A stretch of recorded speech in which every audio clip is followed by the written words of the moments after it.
할렐루야. 아멘. 할렐루야. 아멘.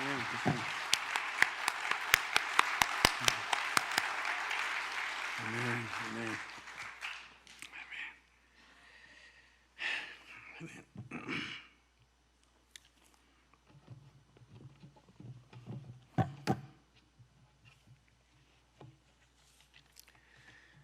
아멘. 우리 살아계신 우리 하나님, 우리 주님을 사랑하는 분만 아멘 하십시다.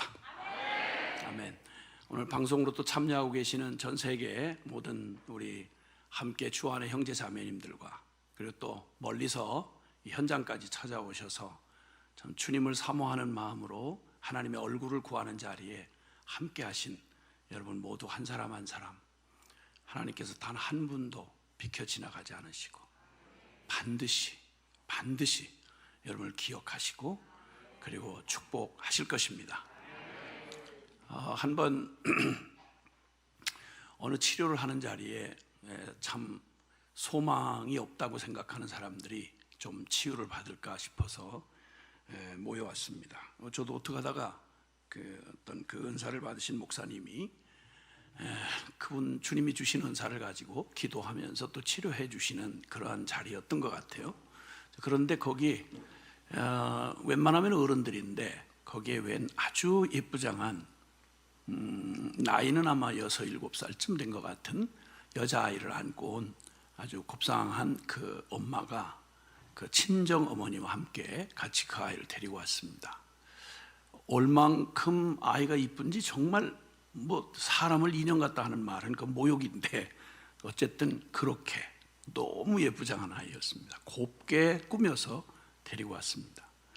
그런데 그 아이를 이렇게 한번 눕혀보라고 그랬더니 눕질 못하고 엎어놨는데 고개를 들질 못해요. 보니까 태어나서 원인을 알 수 없는데 완전히 무력한 거예요. 그 나이까지 자라긴 자랐는데 완전히 무력해서 움직이질 못하는 거예요. 일어나질 못해요. 너무 예쁘니까 오히려 슬퍼지더라고요. 너무 예쁜 아이인데 부족함이 없어 보이는데 그 나이 때부터 뭔가 이게 되어져 가지고 의학으로, 현대의학으로는 불가능하다는 판정을 받았습니다. 그냥 목숨만 유지하고 생글생글 예쁘게 웃는데 알고 웃는 건지 모르고 웃는 건지 알 수 없는데 그래요. 그러니까 엄마가 이렇게 얘기를 하더라고요. 목사님, 우리 아이 고칠 수 있다고 한마디만 말씀해 주세요. 거짓말이라도 좋으니까 우리 아이 새롭게 될 수 있다고 말씀만 해주세요. 그리고 그렇게 될 수 있는 길이 어떤 길이든지 제가 살아있는 한 땅끝까지라도 쫓아갈 거예요. 힘드냐 힘들지 않느냐 이런 거 상관없어요. 우리 아이 정말 살아날 수만 있다면, 회복될 수만 있다면 그냥 말이라도 듣고 싶으니까 우리 아이 새롭게 될 수 있다고 얘기 좀 해주세요. 우리 아이 새롭게 될 수 있다고 얘기 좀 해주세요. 야, 같은 부모된 애비의 심정으로 참 뼈를 찌르는 것 같더라고요. 사랑하는 여러분, 우리 한국교회 새롭게 될 수 있을까요? 여러분, 쉽게 대답할 말 아닙니다. 2000년 기독교 역사에 제가 대략 아는 한은 한국교회 같은 복을 받은 교회 흔치 않습니다. 찾아보기가 쉽지 않습니다. 전후로만 말해도 70년의 세월이 지났는데 상상도 할 수 없는 일, 그저 우리 눈에 보이는 경제적 부흥이라든지 뭐 한류라든지 뭐 이런 얘기는 축에 넣을 것도 없고요. 그 모든 게 그렇게 될 수 있었기까지는 도저히 있을 수 없는 기적을, 웬만한 나라들이 경험할 수 있는 없는 그런 기적을 하나님이 정말 베풀어 주셔서요. 뭐 절망도 그런 절망이 어디 있겠어요. 지금이야 그냥 배불러진 지금이야 당연한 것처럼 생각되지만 여러분, 우리나라 이게 여러분과 제가 누리고 있는 이런 현대에 한국이 누리고 있는 이런 것들은 우리에게서 나온 거 없어요. 조선 500년 다 말아먹었잖아요. 나라 뺏기고 36년 동안 저 부모가 물려준 성도 못 지켜서 창씨 개명을 했다고요. 나랏말 뺏겨서 일본말 외우고 한국 신민이라고, 그리고 그 똥오줌 싸는 천황놈을 동방요배하라고 강요를 시켜서 신사 앞에다 무릎 꿇리고 넋을 다 빼앗았습니다. 세계를 지배하는 야욕을 가진 강대국만, 일본뿐만 아니라 전 세계를 집어먹겠다고 한 강대국만 세 나라가 둘러싸고, 그 속에서 스스로 아무리 자존심이니 뭐니 해도 스스로 헤쳐나올 가능성이 전혀 없던 때에 국민의 80%가 무학자들이었습니다. 현대 교육의 학교가 어디 있었습니까, 여러분? 여자와 아이들이 무슨 교육을 받았습니까? 있을 수 없는 말이었습니다. 넋을 다 빼앗기고 우리 힘으로 회복될 수 없었던 그때에 하나님이 해방을 주시고, 그리고 참 상상도 할 수 없는 신기한 주님의 방법으로 역사에 어떻게 표현해도 한강의 기적이다 뭐다 표현을 할 수 없는 양식을 가진 인간이라면 이거 부정할 수는 없습니다. 이건 하나님의 축복 아니고는 불가능했습니다. 그 한복판에 하나님은 한국 교회를 두셨습니다. 기독교 역사 다 해봐야 100년 좀 넘은 이런 나라에서 이런 일이 일어난다, 상상도 못할 일입니다. 태국만 해도 200년이 훨씬 넘었는데 어떤 기독교가 어떤 지경인지는 잘 들어서 아실 거예요. 일본 우리보다 훨씬 부흥을 먼저 경험했습니다. 중국 훨씬 그렇고요. 예수 안 믿기로 예방주사 맞은 것 같이 악랄하게 거부하던 이 좁은 땅덩어리에서 구교, 신교 합쳐서 수십만 명이 예수 이름으로 순교를 당했습니다. 이거 받아들일 민족이 아니었습니다, 여러분. 이 강팍하고 이슬람 잽도 안 되는 나라입니다, 우리나라는. 그 강팍하기로 복음을 받아들일 수가 없는 나라였어요. 네, 하나님 설명할 수 없는 기적으로 완전히 주님께서 한국의 현대사에 누가 뭐라고 왜곡을 하든 상관없이 눈 뜨고 양심 있는 놈 같으면, 여러분 여기 한국 교회가 중심이 돼서 하나님의 놀라운 기적의 한복판에 주역을 해왔다는 것은 누구도 부인할 수 없습니다. 그런데 그 가운데서 폭발적인 성장을 경험하고, 그리고 주님 앞에서 더 이상 기적이 필요 없을 만큼, 한국 교회는 더 이상의 기적을 요구할 수 없을 만큼 엄청났습니다. 제가 예수님 만나고 70년대 초에 예수님 만나서 70년, 80년, 90년대 이르는 동안에 정말 주님께서 상상도 못할 만큼 엄청난 기적, 거기다가 우리 눈으로 볼 수 있고 만질 수 있도록 전 세계에 가장 최대 큰 규모로만 말해도 11위까지의 교회를 따져보니까 그 중에 9개가 한국에 있었고요. 그 중에 대부분이 서울 양안에 있었습니다. 말로 못할 2개 대륙을 합친 것보다 신학교가 숫자가 이 좁은 땅덩어리, 그것도 반토막 난 남한 땅에서, 거기서 2 대륙을 합친 것보다 신학교 숫자가 더 많았습니다. 여름철이 되면 수만 명의 대학생들이 거짓 순례 전도를 하면서 참 민족의 가슴마다 피 묻은 그리스도를 심어 푸르고 푸른 그리스도의 계절이 오게 하자 25%의 그러한 복음화율을 보일 만큼 엄청난 경험을 했습니다. 자, 이렇게 큰 복을 받았습니다.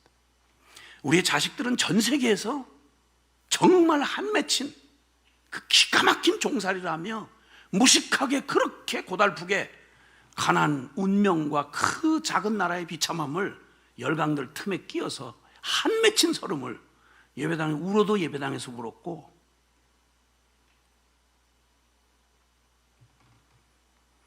통곡을 해도 하나님 앞에서 통곡을 했습니다. 산자락마다 붙들고 매달리며 하나님 앞에 갖은 때를 쓰며 입장 바꿔놓고 생각하시라고. 하나님, 내 자식 축복 안 하면 그냥 바위에서 굴러떨어져 죽는다고 막 혓발 공갈해가면서 그렇게 악을 쓰면서 우리가 그 모진 세월을 이겨내고 주님의 축복을 경험했습니다. 그 가운데 교회는 정말 더 누릴 수 없는 영광을 누렸고 그 한복판에 저와 여러분이 이렇게 주인공이 되어 있습니다. 그런데 타락을 했다면 새롭게 될 수 있을까요? 이렇게 엄청난 복을 받고도 이 엄청난 부인할 수 없는 하나님의 기적과 그 섭리와 그 축복을 경험하고 타락했다면 새롭게 될 수 있을까요? 우리에게 그토록 많은 기회를 주시고 그렇게 똑똑하고 잘 키울 수 있도록 자식들을 맡겨놨더니 기름지게 먹여서 전 세계에 누가 따라올 수 없을 만큼 고등교육 진학률이, 대학 진학률이 세계 1위입니다. 그 잘 먹이고 잘 키우고 똑똑하게 키운 자식들 어디가 있습니까? 지금 예배당에 잘 보이십니까? 청년회를 굳이 얘기할 게 별로 없어요. 그렇게 키우라고 자식 맡겼습니까? 고작해서 먹고 마시고 시집가고 장가가고 사고 팔고 세상에 팔자 누리며 유명한 사람 돼서 지금 각계에, 솔직한 말로 각계에, 종교 분포로 말하면 각계의 중요 요직에 대부분 크리스찬들이 대부분 차지하고 있습니다. 어떤 종류의 크리스찬인지는 하는 짓을 보면 압니다. 그게 장로 아들이고 목사 딸이고 그게 3대, 4대, 5대, 6대 모태신앙들이고 반기독운동에 앞장선 아이들 대부분이 적지 않은 프로테이지가, 여러분 이 교회 모르고는 교회 반대운동 못해요. 예배당 안에서 여러분 절간 기억나세요? 절간에서 뭐 하는지?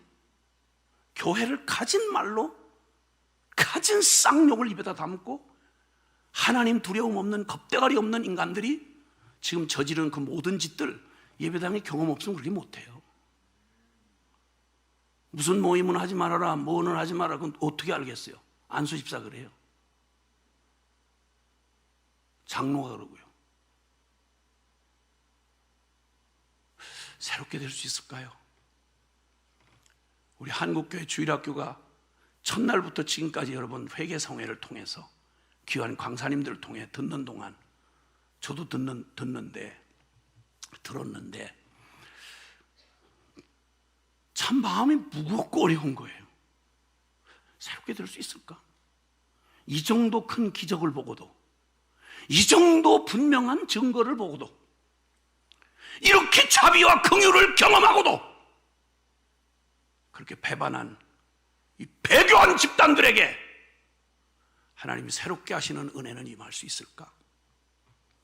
먹고 살만해지니 안타깝게 부르짖는 기도는 찾아볼 길이 없고,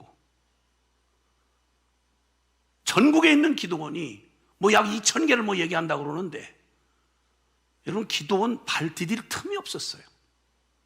그 오래전 얘기가 아닙니다. 근데 기도원 열고 기도원을 하는 데가 몇 군데나 되는지 관심 갖고 찾아보세요. 풀이 자라고 곰팡이가 끼고, 찾아 기도하려고 웬만한 데 알려진 데 가봤더니 문 닫고 전혀 사람들 그림자도 못 보겠어요.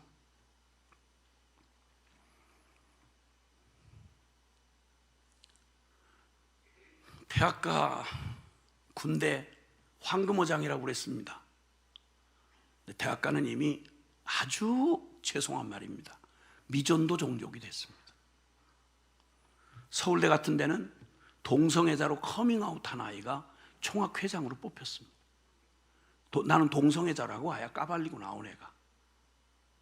그리고 전도는 못하게 말하기도 귀찮다.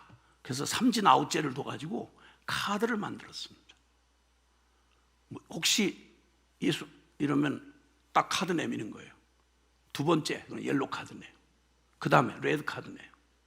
그래서 거기가 어디에 속했는지를 알면 총학에서 완전히 거기 더 학교에 발목 붙이도록 이런 짓을 하는 대학으로 변했습니다. 여러분, 열심히 있고 하나 열심히 하는 건 신천지 내지는 이단 사이비 집단들이 그런 중에도 열심히 하고 있습니다.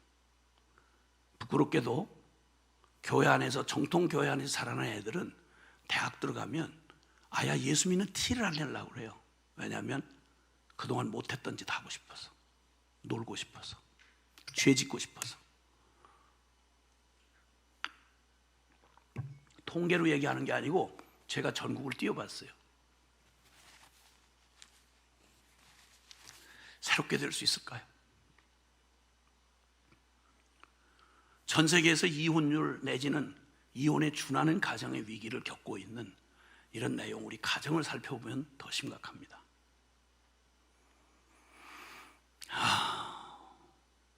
정말 이기적으로 어줍잖이 배운 요즘 뭐 현대적 어느 역사에나 언제나 다 새로 난 자식 세대는 현대라고 그랬어요. 헤아리 새 것 없어요. 아예 안 나요. 지독한 이기적인. 인간에게 있어서 아무리 이기적이라고 해도 생육하고 번성하는 게 본성인데 이제는 나 즐기고 사는 일에 부담스러우면 아예 안 나요. 돈 대주면, 정부에서 돈 대주면 애 낳겠습니까? 여자가 애 낳는 기계예요? 어처구니 없는 발상들. 그런데 여러분, 사회는 그렇다 칩시다. 지금 듣는 너무 뭐 차별금지법이다, 뭐 인권 편등이다, 동성애다, 별의별 얘기 다 하는 거 간단하게 말하면 다른 거 없어요. 내 하고 싶은 마음껏 죄의 전곡과 탐욕대로 하도록 내버려 두라 이거야. 그 얘기예요. 뭐 그렇게 복잡할 게 있겠어요. 이걸 가지고, 법을 가지고 장난질을 하고, 이걸 교육이라는 말로 장난질을 하고, 이걸 정치 권력 가지고 이 난리를 치고 낙태시키는데 내 마음대로 하고 정욕 풀고 싶어서 애 생겼으면 지워버리면 될 거 아니냐는 거야. 너 좀 지울까? 너 같은 인간 지울까 좀? 이 짐승도라는 짓을 이 파렴치한 인간들이, 양심을 그냥 저버린 인간들, 많이 배워서 가르쳐 놨더니 고작 한다는 짓이 그런 짓이야? 어떻게 간통죄 없었어요? 편안합니까? 그것도 양심이 짐승이 아니라서 양심이 자꾸 컬컬하니까 아야 까놓고 법으로 말해서 뭐 성평등이니 인권이니 나발이니 무슨 얘기를 이렇게 고상하게 명분을 찾고 싶어 합니까? 그냥 지옥 갈 짓 하는 건데, 나 질펀하게 그냥 이렇게 살도록 내버려 두라고 이러는 건데, 그래도 짐승하고는 다른 게 인간은 이상하게 죄를 지으면서도요 명분을 갖추고 싶어 해요.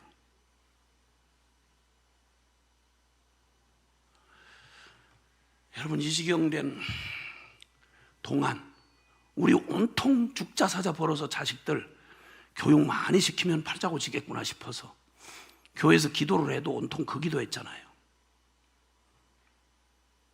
저는 2002년도부터 그냥 아주 공개적으로 외치기 시작했습니다. 비명이라도 질러야 되겠다. 한국교회 이대로 가면 안 되겠다. 비명이라도 질러야 되겠다. 다른 말 말고. 뭐가 그렇게 예수 믿는 일이 복잡해요? 아니, 내가 죄인이라는 사실을 연구하는데 뭔 그 신학적인 말이 필요해요? 여러분 보면 여러분 스스로 알잖아요. 그 모습 그대로 하나님 앞에 서면 천당이, 여러분 받아들이면 그 천당이에요? 요대로 안 변하고 요대로면 주님 만나도 괜찮으시겠어요? 장로님의 영적 수준 그 정도면 주님 만나도 전혀 문제 없겠냐고. 권사님만큼 기도하면 충분히 기도했다고 하겠냐고. 여러분, 가정생활하는 우리 가정에서의 우리의 영적 삶이라고 있긴 있어요? 있다면 그 정도면 되시겠어요? 직장에서 밥벌이 하느라고 우리 적어도 기본적인 생각만 해도 우리는 왕같은 제사장이에요. 그리스도인이 밥벌이 하자 거기 있는 거 아니에요. 월급 때문에 있는 게 아니고요. 모든 일을 하나님의 영광을 위하여 하라고 주신 거예요. 우리가 먹고 사는 건 사장 눈치 보거나 공무원, 상위 공무원 눈치 보고 사는 게 아니고요. 하나님이 공급해 줘야 살아요. 아멘. 하든 안 하든 상관없이 이건 사실이에요. 그 회사 망하면 어떡할 거예요? 왜? 공무원 자리 잘리면 어떡할 거냐고. 안 잘려도 여러분 병 선고받으면 어떡할 거예요? 직장 할 수 없도록. 그것도 아니고 저것도 아니고 요행이 잘 피했다면 교통사고 나면 어떡할래요? 여러분, 가정의 관계 꼬이면 어떡할 겁니까? 천하의 어떤 사람이 불행을 믿고 기대해서 받은 사람이 있겠어요? 다 무엇같이 살아도 내 평생에 평안하고 잘되고 안락하고 재미있고 이러길 바라지요. 누가 이 세상에 불행을 초대해서 불행당할 사람이 어디 있겠어요? 누가 죽고 싶어서 죽을 놈이 어디 있겠어요? 죽기 싫다고 안 죽을 놈은 천하 아담 이래로 누구도 없는 겁니다, 여러분. 그러면 이 기가 막힌 운명을 받아놓고 다른 사람 다 그만뒀다 칩시다. 저 같은 경우는 예수 예자도 교회 교자도 들어본 적이 없습니다. 일정 시대 때도 안 죽고 그 수많은 사람이 죽고 어려움 당할 때도 살아남으신 우리 아버지가 6.25 동란을 지나면서도 안 돌아가시고 잘 살아남으셨습니다. 살아남은 것만 아니라 재주가 있으셔서 남 다 굶어 죽고 맞아 죽고 폭탄에 터져 죽고 그런 판에도 기가 막히게 그때도 다 못 사는 거 아닙니다, 여러분. IMF 터졌다고 다 망하는 거 아니에요. 이때 잘 된 사람 많아요. 우리 아버지가 그런 사람이었습니다. 돈 잘 벌어서 집안 떨거지를 먹여 살리고 재주 좋으신 분이었습니다. 고급 술집 사장님이시라서 그저 잘 빠진 기생들 여러 명 하고 여자에 술에 돈에 쾌락에 뭐 재주가 있으셔서 그 어려운 때도 그 아버지 덕에 저희는 별로 고생 안 하고 짧지만 어린 시절 좀 누리고 살았죠. 그 아버지가 저 중학교 2학년 때로 기억이 납니다. 삶의 회의를 느끼시더니 도대체 무슨 이유인지는 모르겠는데 나는 어려서 재산을 다 탕진해버리고 그냥 다 삶의 의미를 잃어버리시더니 시름시름 거의 삶을 자포자기하듯이 버리시고 비명횡사하고 돌아가셨습니다. 인생이 왜 사는지, 어디서 왔는지, 어디로 가는지, 하나님 없이 살아가는 인생의 끝이 어떤지를 정확하게 아버지의 마지막 벽제 화장터에 제 한 줌으로 바뀌어서 교복 입고 그 으스스스한 날 한기가 뼈를 흔들도록 다가오던 날, 그 요만한 상자에, 유골함 상자에 한평생 요란스럽게 살다가 기가 막히고 비참하게 돌아가신 아버지의 최후가 쇠 절구에 빻은 아버지 태우고 남은 뼈가루 한 줌이더라고요. 그럼 내가 잘 돼서 성공하면 저 우리 아버지 꼴 날 거 아니에요. 내가 잘 돼서 성공하면 술집 사장하고 그리고 결국 그러다가 쾌락에 끝에 가서 허무함을 느끼고 그리고 죽어서 저렇게 뼈 한 봉지밖에 안 될 거 아니겠어요? 성공해도. 근데 그런 성공한다는 보장은 없었어요. 왜냐하면 알거지를 만들어 놓고 돌아가셨거든요. 그리고 주민등록도 없는 사람들 살아가는 늘 살인, 마약, 음란, 폭력, 술 이런 것들이 그냥 일상으로 돌아가는 주민등록 없는 뒷골목에 내던져진 채로 저의 그 기가 막힌 세상에 향한 두려움 때문에 나를 받아들일 수 없고 아무리 나를 끝장낼래도 끝장낼 수가 없는 이유. 왜 어떤 놈은 태어나면 왕의 아들로 태어나고 대통령 자식으로 태어나는데 나는 내가 전생에 무슨 죄를 지어서 어떻게 태어난 게 골라서 망한 술집 아들로 태어났나? 누구한테 이걸 하소연하나? 하나님 한자도 못 들어봤고 교회 교자도 못 들어봤는데 그 기가 막힌 내 삶에 길이 보이질 않고 두렵기는 죽을 것 같이 두렵고 내 자신을 보면 너무 막 염증이 나고 그래서 자학증에 시달리는 청년이었습니다. 죽을래도 성공을 못하는 비참한 놈. 그런 내게 이런 말은 사치스러운 말이었습니다. 나 좀 새롭게 될 수 있어요? 저에게 희망은 있나요? 그때 주님 제 편에서는 모르니 찾아갈 리가 없고 나 같은 놈에 누가 복음 전해준 사람이 없으니 못 들으니 알 리가 없고 진짜 한 인생이 아무도 거들떠보지 않고 아버지 돌아가시고 나니까 일가 친척이고 뭐고 전혀 저는 인생에 대해서 아예야 기대할 것 없는 인간을 어려서부터 철학 시간에 배운 게 아니고 제 삶으로 배웠습니다. 전 누구도 지금도 안 믿습니다, 사람을. 그리고 사람은 믿을 대상이 아니라는 걸 누구보다 잘 압니다. 우리 아버지부터 그랬으니까요. 근데 그 기가 막힌 절망의 순간 어디를 둘러봐도 내 편에서 가능성이 전혀 없는, 물을 수도 없어요. 나 새롭게 될 수 있어요? 나 좀 어떻게 회복될 수 있나요? 불가능했습니다. 사회라는 건 만만치 않습니다. 인생의 삶이라는 건 그렇게 녹록지 않습니다, 여러분. 어떤 정치가들이 거짓말로 생쇼로 사람들을 후려서 뭐 인민을 위하느니 뭘 어쩌느니 별소리를 다 해도 제 인생도 그거 해결 못하는 인간들이에요. 단지 지 욕심을 위해서 민중들 이용해 먹는 분이지. 인간에게서 해결 없습니다, 여러분. 아무도. 해결해 주려면 죽은 문제부터 해결해 줘야죠. 그런데 그 기가 막힌 절망에 누군가 어떤 사건에 휘말려서 이렇게 예배당 저 뒷자리에 난생 처음으로 그 사건을 내가 스스로 해결하고 값을 못 갚는 한 내 발로, 조건이 붙었어요. 내 발로, 쉽게 말하면 자원에서 예배당에 나와서 꼬박 이렇게 나오면 그럼 대신 해주겠다, 이 말에 정말 생각지도 못한 예배당에 억지로 끌려와서 비참하지만 아무 희망이 없는데 당장 저질러진 일이 해결할 길이 그 길밖에 없다니까 그냥 그렇게 해서 요즘 무슨 자원봉사 비슷하듯이 청소년들 모욕하면 이러듯이 그렇게 끌려와서 앉아있다가 태어나 처음으로 저는 이 교회라고 하는 이상한 집단이 뭘 말하는지를 알게 되었습니다. 몇 주를 이렇게 참석하면서 듣다 보니까 이 사람들이 방법은 다른데 뭐 설교라는 방법으로, 찬송이라는 방법으로, 기도라는 방법으로 하는 얘기가 교회는 진짜 소재가 별로 없어요. 똑같은 얘기를 지져먹고 볶아먹고 튀겨먹고 다 해봐야 뭐 하나님이 전지를 창조한 하나님이 있다는데 근데 그 하나님이 뭐 세상을 뭐 구원하려고 하나밖에 아들 예수님의 십자가를 주셨는데 믿기만 하면 멸망치 않고 영생을 얻게 한다. 요한복음 3장 16절 얘기였습니다. 여기 희망이 담겨져 있는 줄 몰랐어요.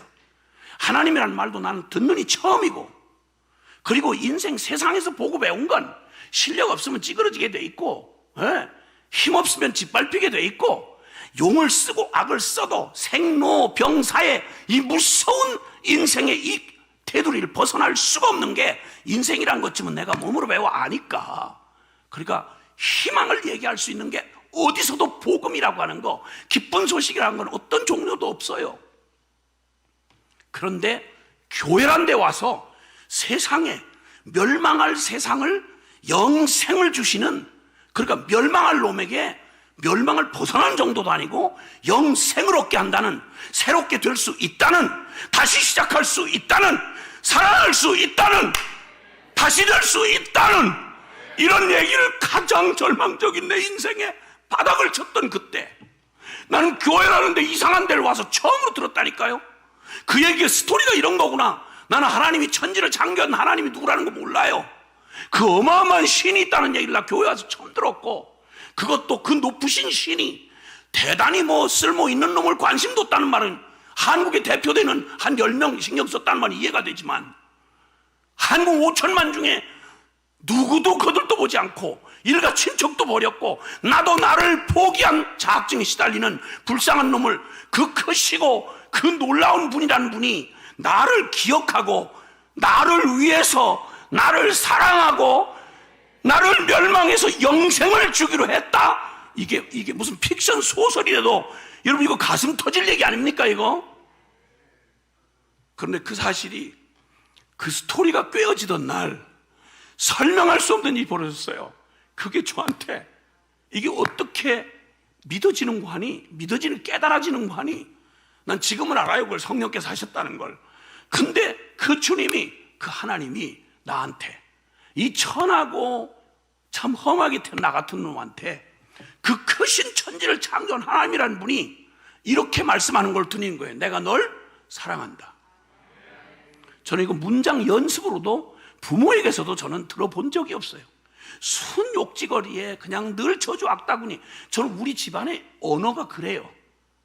교회 처음 나와서 난 문화 충격을 받은 게, 교인들이 욕을 한마디도 안 하면서 그렇게 많이 떠드는 걸 보고 난 진짜 이상하다고 생각했어요.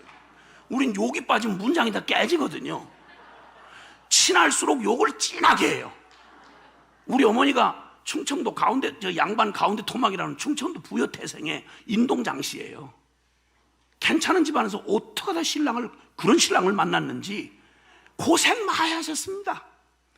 그래 놓고는 나를 낳아놓으신 어머니가 우리한테 그렇게 욕을 잘해요. 이 충청도 분들이, 저희 부모님이 충청도니까 충청도 얘기를 할 수가 있는데, 그래서 이 충청도 분들이 다 말이 부드럽다고 성질 없는 게 아니더라고요. 무서운 분들은 다 충청도에 있더라고. 우리 어머니가 그 중에 한 분이 날 보고 보통 하는 말이, 기분 좋을 때 하는 말이, 아이고 연봉할 놈, 전염병 걸려 죽을 놈이란 그런 말이에요. 조금 더 성질 나면 진짜 욕처럼 성질이 나서 나한테 얘기할 때는 저 육실할 놈이래. 난 그 어머니가 말하니까 그렇게 나쁘지 않은 말인 줄 알았어요. 나중에 알고 봤더니 여섯 토막 내 죽이는 걸 육시하다 그래. 날 보고 육시할 놈이래. 나중에 더 성질이 나면, 요즘에는 충청도에 없어진 욕인지 모르겠는데, 더 성질 나면 저 호랭이 12번 뜯어갈 놈 이래요. 여러분, 동네 강아지한테 물려도 심각합니다. 여러분, 호랭이가 작정을 하고 나를 12번 뜯어가면 내가 뭐가 남겠냐고. 우리 어머니가 저한테 그런 거예요. 우리 어머니가, 그분이 날 직접 낳아주신 생모예요. 계모가 아니고 생모인데 그따위 소리 한 거예요. 그러니까 그런 문화에서 자랐던 내가 교회에서 처음으로 누군가가 나 같은 놈한테, 이 박한 인생한테 누군가가 나를 사랑한다? 이건 제가 태어나서 처음으로 내 인생으로 받은, 나 아닌 다른 인격에게서 내가 사랑받는 놈이라는 사실을 들은 첫 번이 우리 하나님이에요. 그러니까 나 사랑하죠. 그냥 나 픽션 소설이라도 감동하다 죽을 것 같아. 어떻게 하나님이 나 같은 걸 기억했다는 것만도 심장이 터질 일인데, 그 하나님 날 사랑했다, 그러니까 하나님이 내가 널 사랑한다, 이 말로 요한복음 3장 16절 그게 이해되는 거예요. 깨달아지는 거야. 두 번째, 넌 재수없이 태어난 망한 술집 아들이 아니고, 넌 내가 너를 대신해서 죽을 만큼 넌 소중한 놈이야. 소중한 놈이야. 긴 말이 필요 없었습니다. 그게 70대 초였습니다. 그리고 만나서 화가닥 뒤집어졌습니다. 그때 미쳐가지고 지금까지 날로 그 증세가 심해져 가고 있습니다. 보시면 알지만, 여러분 처음 봐서 제가 좀 점잖게 미친 것처럼 보이겠지만 점점 알아갈수록 난리도 아닙니다. 설교를 그냥 못합니다. 이거 막 날아가고 난리가 납니다. 이거. 근데 오늘은 시간이 길지 않기 때문에 그럴 일은 없으니까 이렇게 막지 마세요. 그럴 일은 없을 겁니다. 어떻게 이 기가 막힌 얘기를, 이 엄청난 얘기, 나 새롭게 될 수 있느냐는 말, 그리고 성경에 보니까 나 같은 불가능한 놈에게 새롭게 되겠다는 말이 아니라 새롭게 해주신 그 주님을 사복음서 이렇게 읽는데, 세상에 여러분 기억나세요? 사마리아 수가성 남편이 5이나 있었는데 실패했던 그 비참한 우리 누님 생각나세요? 사마리아 수가성 누님 있잖아요. 예수님이 전도하다가 진짜 어려움 많이 당하신 그 누님 있잖아요. 그 아주 거식한 누님. 예수님을 그렇게 말대답을 해가면서 어렵게 해가지고 예수님이 전도하는데 그렇게 시간 많이 든 게 그분이 유일해요. 요한복음 4장 전체가 다 그 누님하고 말하면, 주님이 진지하게 얘기하면 그 이 누님은 예수님인데, 아무리 육신을 입고 오셨지만 그래도 예수님인데, 예수님이 말 걸려고 하면 인간 취급도 안 해. 투명인간 취급을 하시는 거야. 그래서 주님이 말을 걸어야 전도를 하지. 여자여, 내게 물 좀 줄 수 있겠는가? 그러니까 아니 줄 수 있으면 주면 되고, 못 주면 못 준다고 이러면 될 거 아니에요. 대답 대신 예수님이 이렇게 눈을 아래 위로 이렇게 훑어보더니, 내가 보아하니 당신은 유대인 남자로서 어찌 사마리아인 여자인 나한테 물을 달라 하나이까? 이 말이야. 그 말은 지금 직역을 하면, 현대의 문화적으로 이 의역을 하면 이런 말이에요. 벌건 대낮에 왜 찝쩍거리고 난리야? 뭐 이런 얘기야. 주님이 하도 어처구니가 없으니까, 여자여, 너를 향한 하나님의 선물과 너에게 물 달라고 하는 내가 누구인 줄 알았더라면, 내가 너에게 말 걸기 전에 네가 나에게 구하였을 거고 내가 너에게 생수를 주었으리라. 아멘. 이쯤 정도 얘기하면, 아무리 처음 만났지만 우리 정도 영성이 정말 바닥인 우리 영성만 해도 이게 그냥 물 마시는 이런 물 얘기가 아니고, 이게 좀 차원이 다른 얘기일 거구나 하는 정도는 짐작이 되시죠? 짐작 안 되면 거의 수가성 누님 수준이에요 지금. 그 주님께서 그렇게 얘기하니까 이 자존심 강한 사마리아 여자인 그 누님이 뭐라고 예수님한테 대답하는 거 아니? 어머, 이분 정말 재밌으시네. 아니, 여기 우물은 깊고 물을 기른 두레박은 내가 가지고 있는데, 그럼 내가 당신에게 물을 주면 주었지, 당신이 나에게 물을 줄 수 있다는 말은 나도 아하면 어하고 알아듣는 여자인데, 그럼 결국 당신이 지금 이 우물이 무슨 우물인지 아느냐고. 당신 유대인들을 잘난 척하고 우리 사마리 사람 무시하는데, 그럼 이 우물이 우리 조상 정통 조상인 야곱이 판 우물인 줄 모르고 지금 하신 말씀입니까? 그러면 말로 접어놓고 생각하니 당신이 이 우물 말고 나한테 생수를 준다고 하니, 그러면 얘기인즉슨 당신이 우리 조상 야곱보다 크니까 이러고 이제 묻는 거예요. 이렇게 말대답을 하는 그 여자와 얘기를 계속 이어가시다가 나중에 그 여자가 훌러덩 뒤집어져서, 그 소망 없던 여자, 주님이 말이 안 되니까 네 남편 데려와라 이러니까 그 여자의 가장 치명적인 치부였거든요. 옛날 고대 시대에 5 남편이 있었다는 말은 결혼 5번 했다는 말이에요. 막가는 막가파라 이런 말이에요. 이제 그 다음에 눈치고 뭐고 볼 거 없어. 5번 결혼에 실패했어요. 그리고 지금 사는 남자는 자기 남자가 아니에요. 남의 남자예요. 누구든지 그냥 남자 지나가면 반반하면, 하도 남자를 이렇게 대해보던 사람이라 그냥 거미선 은사를 받았어. 그래서 지나가면 저거 내 거 이렇게 하면 착 달라붙어가지고 남자가 도망을 못 가는 거예요. 거미줄 아시죠? 거미줄에 이렇게 달라붙으면 아주 그냥 뭐 남자를 그냥 이렇게 하는 사람이야. 그런 사람인 걸 얘기하니 그제서 어머, 내가 보니 선지자로소이다 이렇게 대답을 해요. 이걸 오늘날 우리 한국식으로 표현하면 어머 쪽집게네 이런 얘기예요. 이런 얘기가 이렇게도 마음을 열지 않는 이 절망적인 여인을 포기하지 않으세요. 우리 주님이, 제가 뒷골목에서 주민등록 없는 사람들하고 같이 살았다고 그랬잖아요. 몸 팔고 사는 사람. 그런 사람에게 주님 뭐라고 진단하는지 아세요? 너 목마르지? 너 인생 해결 안 되지? 너 불행한 건 가난한 집에 태어난 것도 팔자가 생 것도 뭐 다른 어떤 뭐 남편들 잘못 이런 거 아니야. 너는 누가 뭐라고 해도 다 깨어지고 박살난 내 인생 같아도 아니야. 너 하나님이 너를 하나님의 형상으로 너무도 소중하게 지은 자야. 너의 그 목마름은 해결되지 않는 그 일은 하나님을 만나야 해결될 수 있어. 너의 그 문제는 주님을 만나야 되는 거야. 여러분, 누가 이 창녀 같은 여인에게, 그 여자의 그냥 막 살아가는 그 되나게나 살아가는 여자의 문제를 영적인 문제로 보고 인간 눈으로 보이는 차별하지 아니하고 그를 영적인 하나님의 존재로 보고, 너 인생 해결의 문제는 다른 문제가 아니야. 좋은 신랑감 다시 만나는 거 이런 따위가 아니야. 신분 바꾸는 게 아니야. 네 가난한 팔자 고쳐주는 게 아니야. 너에게 복음이 아니야. 그 어떤 것도 네 영혼을 만족시켜 줄 수 없어. 넌 하나님을 만나야 돼. 그게 바로 예배에 관한 진리였어요. 위대한 진리였어요. 이 엄청난 예배의 위대한 진리가 어마어마한 선교대회에서 하신 말씀 아니에요.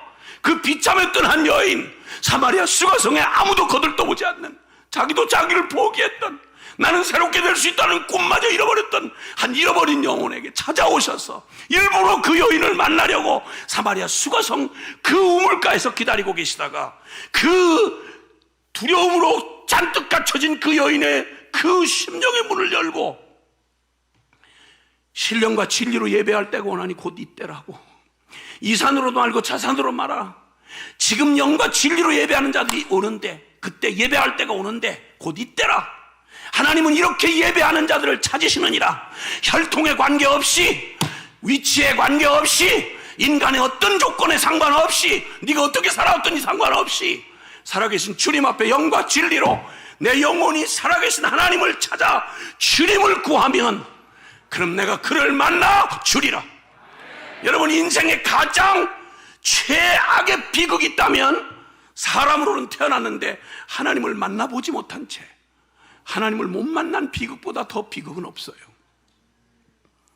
뒤집어 말하면 인간 인생의 최고의 복이 있다면 이 소망 없는 인간이 전능하신 우리를 사랑하시는 살아계신 하나님 만나는 사건인 것입니다. 아멘.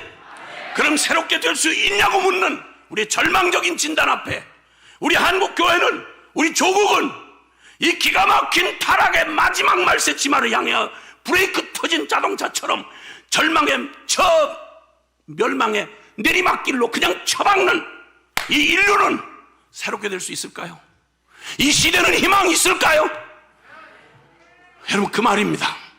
여러분 소감이 어떠신지 모르겠지만 첫날부터 우리는 회개라고 하는 주제를 받을 때 우리 심령 자체가 굉장히 무겁습니다. 회개할 걸 주제로 해서 여러분 자신을 돌아보니, 내 주변을 돌아보니, 내 자식들을 보니, 이 민족과 사회를 보니, 이 나라의 꼴을 보니 희망이 생깁니까? 그리고 누구 탓할 것도 없고 내 꼬라지가 회개를 하긴 해야 되겠는데 이 꼬라지가 희망이 보입니까? 새롭게 될 수 있을까요? 이 꺼진 심정의 불은 다시 타오를 수 있을까요? 회개 집회를 2000년도 초반부터 이렇게 저렇게 하고 전국을 누비고 다녔습니다.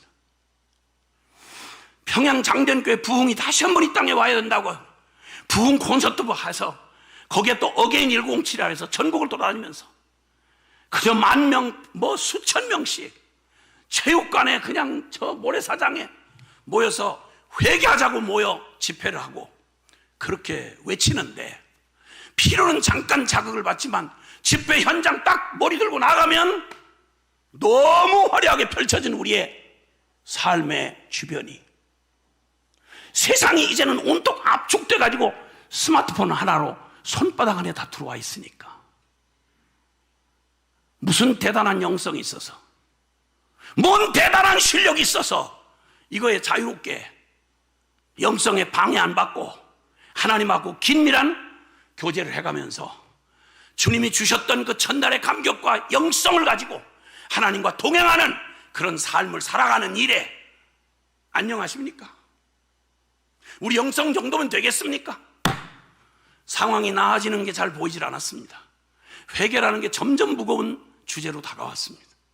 그리고 몇 번을 전국을 돌면서 회개 집회를 하는 동안 이 배부르고 반질반질한 교인들이 좀 부담스러우면 그 다음날 안 나와요. 방송으로 참여하고 계시는 분들도 마찬가지. 회개라는 주제 앞에 서면 여러분 심령에 무슨 마음이 듭니까? 어떤 소감입니까? 침울해지고 무거워지고 회개는 해야 되겠는데 여러분 너무 좀 약간은 우울해지는 그런 주제 아니겠습니까? 저 이거부터 도전하고 싶은 거예요. 회개는 우울한 개념으로 받아들일 게 아니고요, 지금까지 말했던 그 얘기 우리 새롭게 될 수 있나요? 우리 딸 회복될 수 있을까요? 그냥 빈말이라도 좋으니까 목사님 우리 딸 아이에게 희망이 있다고 얘기해 주세요. 여러분 사람이 영혼을 가진 존재는요, 병 중에 제일 악한 병이 우리의 심령의 병이에요. 잠언 18장에 말씀한 대로 여러분 육체의 질병은 그 심령의 기쁨이 즐거움이 육체의 질병을 능히 이기려니와 그러나 만약 심령이 병이 들면 무엇으로 그를 일으키겠느냐? 심령이 병들 때까지, 심령이 기름져서 일어날 수가 없을 때까지 너무 오랫동안 우리는 잠이 들었고 너무 오랫동안 죄의 때와 기름이 잔뜩 끼어 있는 거예요. 회개가 쉽게 안 된다는 거예요. 그 타령을 하는 거예요. 회개가 쉬울 거라고 생각했습니까?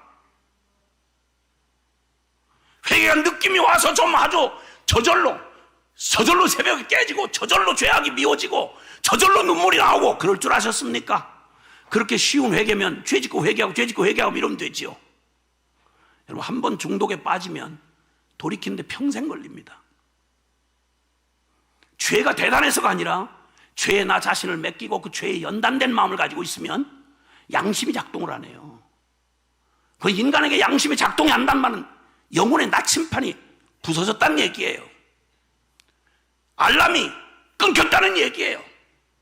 희망이 없어지는 거예요. 양심도 움직이질 않는 인간, 양심이 파인 맞고 양심이 저주받은 이런 심령 가지고는 무슨 천하의 무슨 대단한 설교를 듣고 굉장한 뭘 경험해도 여러분, 제가 경험한 바는 안 돼요. 그러니까 부흥은 하나님이 하셔야 돼요. 아멘. 그래서 하나님이 하시는 제일 먼저 하시는 성령의 가장 강력한 역사는 눈에 보이는 이적이나 기적이나 이런 게 아니고요, 빌립보서 2장 13절의 말씀처럼 너희 안에 행하시는 이는 하나님이시니 그가 너희로 소원을 두고 주님이 행하게 하시느니라. 하나님의 기쁘신 뜻을 위하여 소원을 두고 행하게 하시느니라. 놀라웠게, 나 이대로는 안 되겠는데 저 좀 살려주세요. 나 이렇게 살면 안 되겠는데, 나 어떻게 해야 될지, 내가 어떻게 해야 될지 모르겠어요. 그런 하나님 만나고 싶어요. 난 정말 어떻게 하나님 만나죠? 어떻게 말씀대로 살죠? 어떻게 회개할 수 있죠? 여러분, 이 소원이 벌써 일어나기 시작했다는 자체가 놀랍게도요, 여러분, 이거 마비된 발에 자극을 느끼기 시작하면 이게 회복이 되고 있다는 얘기예요. 가장 놀라운 건 지금 회개의 성회에 여러분 관심을 가지고, 회개라는 말에 웬만하면 귀 막고 귀 돌려요, 얼굴 돌려요. 아무것도 무슨 부담스러운 얘기야, 그거 다 아는 얘기야. 안 들어요. 죄송한데 이건 복받은 게 아니라 저주를 향하여 지금 계속 브레이크 터진 채로 달려가는 거예요. 근데 하나님이 어떤 계기로든 이 무디고 병든 우리의 영혼에 그냥 말로 해서 안 되니까, 좋은 말로 외쳐서는 안 되니까 주님께서 나라가 전체가 다 흔들리고 있습니다. 우리가 잠들고 우리의 그 거룩한 그 기운이 이 땅을 덮지 못하니까 가진 잡초가 있는 대로 일어나가지고, 왜 무슨 성을, 하나님이 주신 성을 이렇게 더럽고 난잡하게 이 복잡한 말장난 해가면서 인권이니 평등이니, 이게 무슨, 이게 입에다 달 올릴 말입니까? 이걸 주제로 삼아야 될 만큼 우리가 이 지경 됐다는 말입니까? 내 뱃속에 있는 아이를 죽이는 낙태를, 이걸 합법이니 비합법이니, 산모의 무슨 뭐 인권이니 어쩌니, 지 인권을 얘기할 것 같으면 지 뱃속에 있는 너는, 그 자식은 여러분이 엽기적인 살인이 낙태예요. 산부인과 의사가 하다가 양심에 도저히 견딜 수가 없어서 양심 고백하는 게 미국 하원에 고백이 돼가지고, 그게 우리나라에 그 실화 중에 하나가 언플랜드라고 하는 제목의 영화로 소개되기도 했습니다. 얼마나 잔혹한지, 짐승도 못하는 짓을 뻔한 얼굴을 가지고 있는 사람들이 인간이 그 짓을 해요. 그리고 양심을 무마시키려고 법을 뜯어 고쳐요. 그리고 문화운동을 일으킨대요. 가진 영화다, 예술이다, 별짓을 다 해가면서 그 알량한 양심을 완전히 그냥 마비시키는 거예요.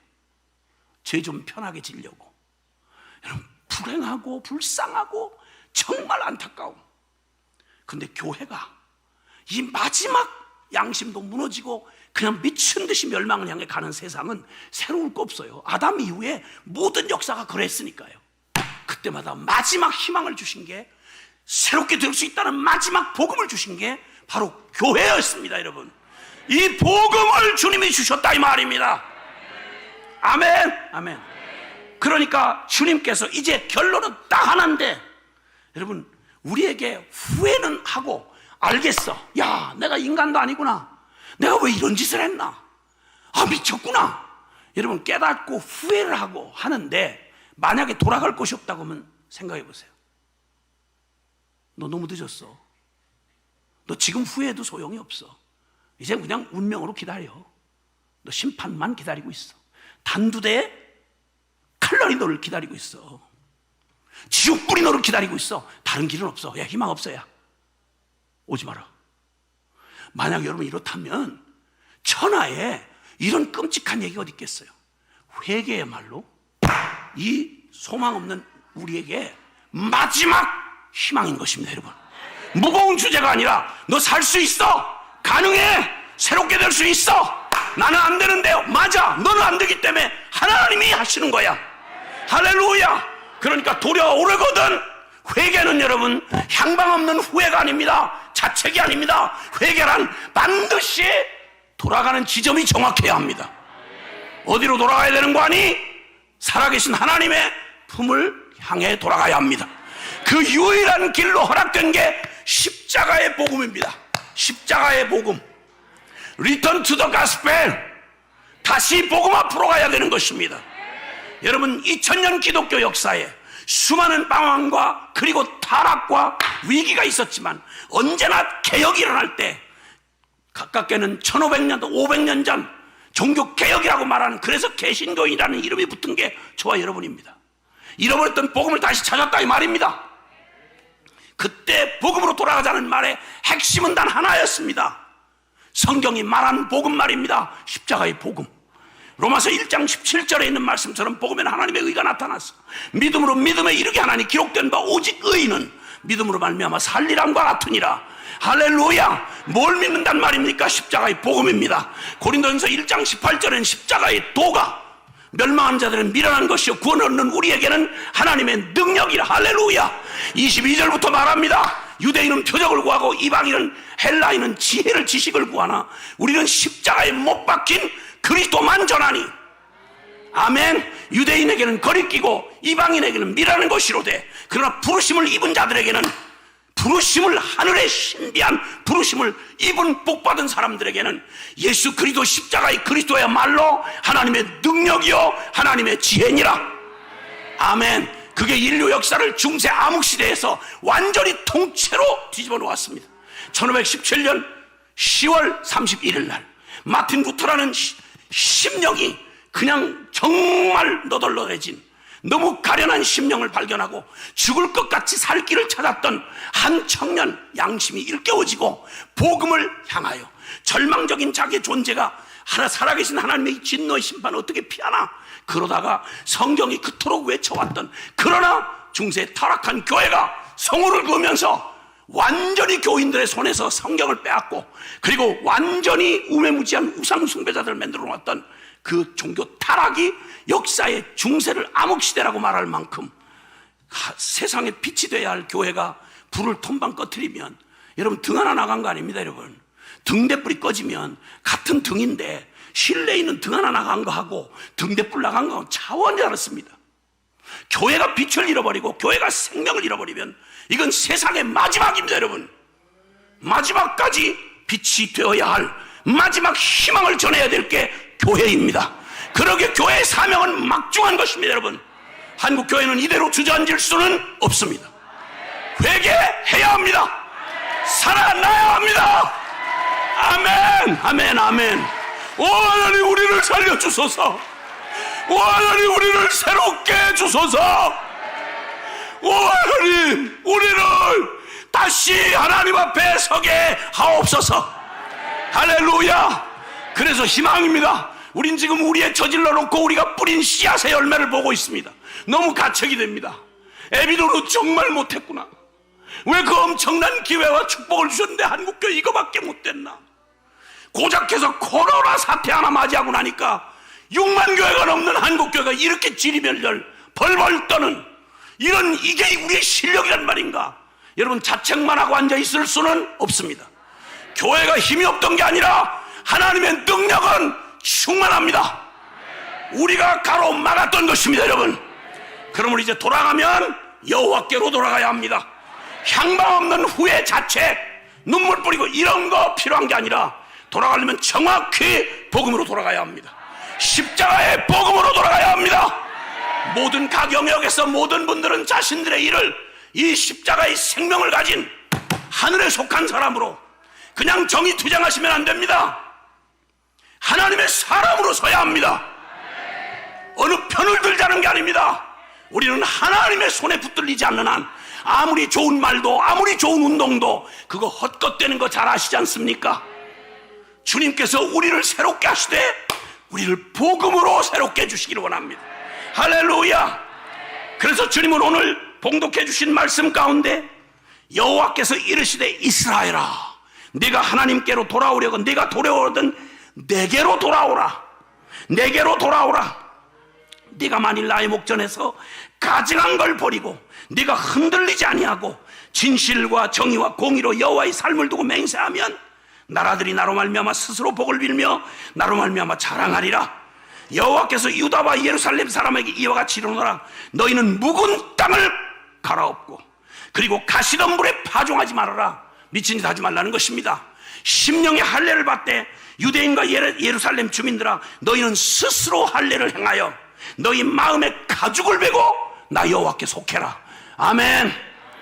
물로 받는 세례와 침례가 참 중요하지만 여러분, 성령으로 거듭나지 않은 채 우리에게 받은 세례 할례 의식이 우리를 구원해 주지 못한다는 것쯤은 누구라도 알지 않습니까?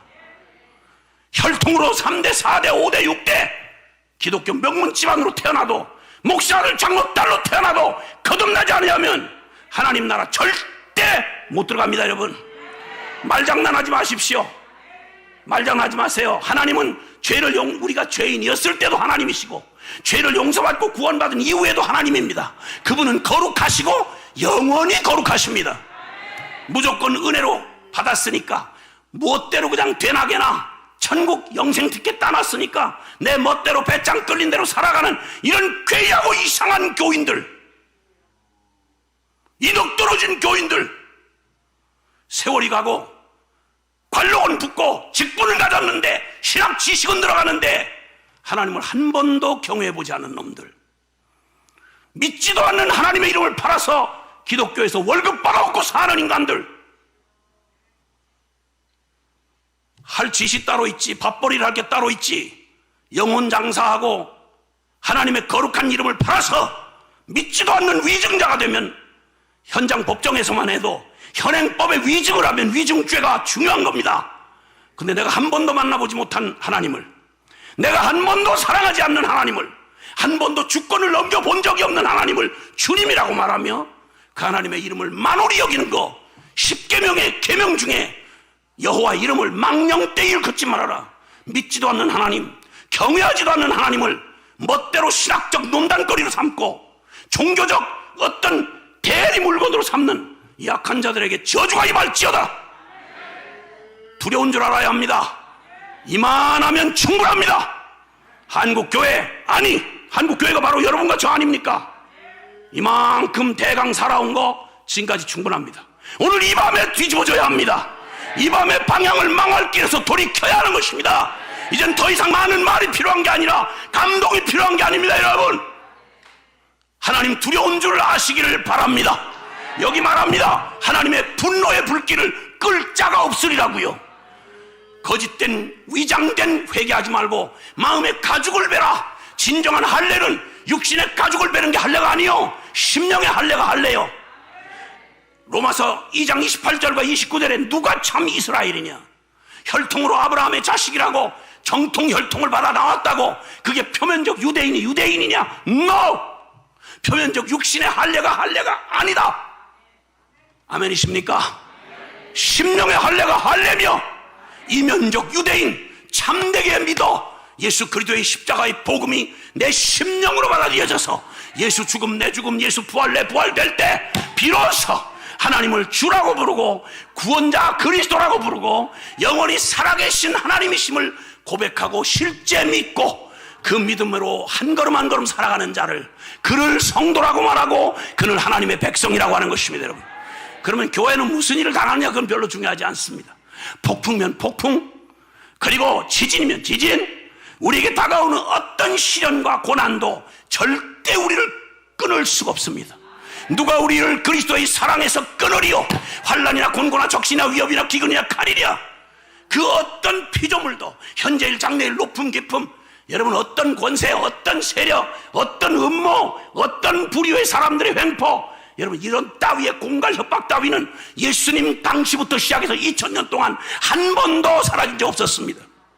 교회는 그 모든 순간 살아계신 하나님 예수 그리스도는 분명히 살아계시며 오늘도 그를 따르는 그들을 절대 버리지 아니하시고 실로 이기게 하시는, 그래서 그 누구도 그리스도 안에 있는 하나님의 사랑을 끊을 자가 없다.